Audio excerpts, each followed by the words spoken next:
आपने कभी सोचा है कि एक ही बिजनेस ग्रुप कैसे धीरे धीरे देश की आधी बड़ी कंपनियों का मालिक बनते जा रहा है? यह सवाल इसलिए उठ रहा है क्योंकि पिछले कुछ सालों में भारत का पूरा अधिग्रहण खेल एक ही नाम के इर्द गिर्द घूमने लगा, अडानी ग्रुप। और ये सिर्फ बड़ी डील नहीं, एक साइलेंट इकोनॉमिक शिफ्ट है जिसका असर पूरे देश की अर्थव्यवस्था पर पड़ने वाला। सबसे बड़ा सवाल यही है कि क्या ये सिर्फ बिजनेस है या भारत का आर्थिक नक्शा धीरे धीरे एक ही ग्रुप के हाथों में जा रहा है। कहानी यहीं से दिलचस्प नहीं, गंभीर बनी। कुछ दिनों पहले तक दिवालिया माने जाने वाली जयप्रकाश एसोसिएट्स अचानक अडानी की झोली में आ जाती है, जबकि वेदांता की बोली उससे भी ज्यादा थी। फिर बैंकों की कमेटी भारी संख्या में अडानी के पक्ष में वोट देती है। क्या ये सिर्फ एक संयोग है या किसी बड़े पैटर्न का हिस्सा? इसी बीच सहारा परिवार की 88 संपत्तियों की फाइल भी अडानी के सामने रखी जाती थी।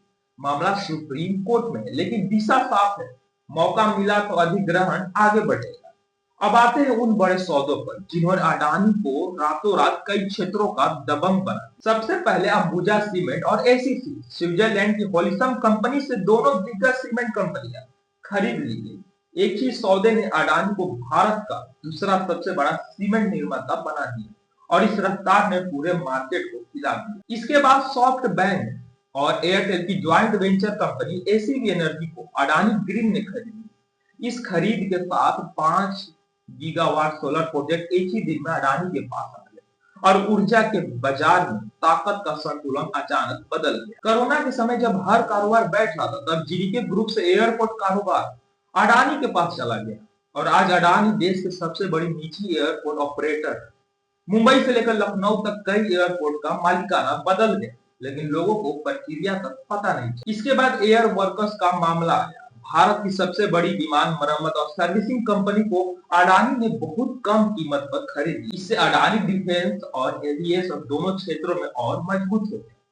फिर दक्षिण भारत की बड़ी सीमेंट कंपनी पेना सीमेंट पूरी तरह अडानी के नियंत्रण में आ गई। इस अधिग्रहण के बाद अडानी की सीमेंट उत्पादन क्षमता 100 मिलियन टन के पार पहुंची है। यह बढ़त किसी साधारण कंपनी की गति नहीं लगी। और फिर आता है सबसे ताजा विवाद जयप्रकाश एसोसिएट्स का। Yamuna expressway, power plant, cement फैक्ट्रिया और रियल एस्टेट प्रोजेक्ट, सब कुछ एक ही सौदे में अडानी के पास जा रही है। जबकि बोली वेदांता की ज्यादा थी, लेकिन फाइनल मंजूरी अडानी को मिलती है। आखिर क्यों? इसी के साथ छोटे बड़े कई सौदे लगातार होते जा रहे हैं। DB power, coastal, Karaikal port, Gangavaram port और कई नाम ऐसे है उसी पैटर्न की तरफ इशारा करते हैं। जहां भी मौका दिखा अधिग्रहण हो गया। अब सवाल सिर्फ इतना है कि